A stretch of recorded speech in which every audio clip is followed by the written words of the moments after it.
See what this person said about this issue. What do you think? What do you think? Just listen to what he said about this issue and tell me what you think in the comment section.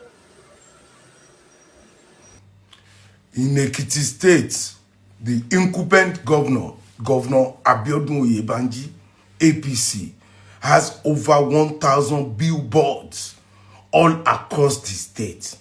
But this same governor has stopped any other political party from having poster or billboards.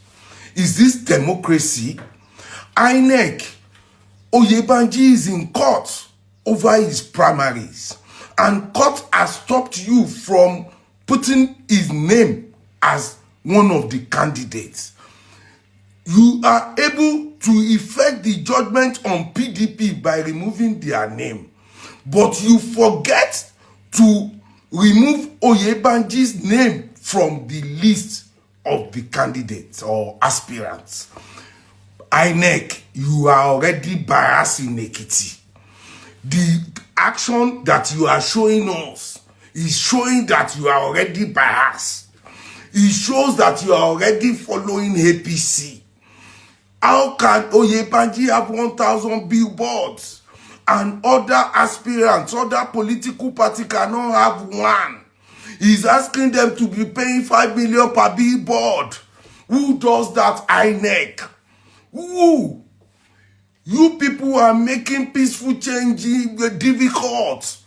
People are hungry. People are sad in the state. But because of your chop, chop, chop, you are ruining people's lives. You are destroying people's lives in Ekiti. INEC, INEC, INEC. We will all come out to protest this. Oyebanji's billboard cannot only be on the streets. The campaign window is open for everyone to put their billboards. Allow us to put our billboards. We will not allow you people to have a parlor school the same way you did in APC primaries in Ekiti. Ekiti people must be heard. Ekiti people must be allowed to make their choice. We will not allow you. INEC, stop now, or else all of us will come out.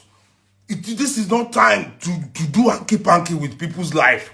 Look at the poverty in the land. Look at what is going on in the state. The state is so depressing. And still, you are doing hanky-panky. No, enough is enough. We must liberate our people. Ekiti, we must take it back.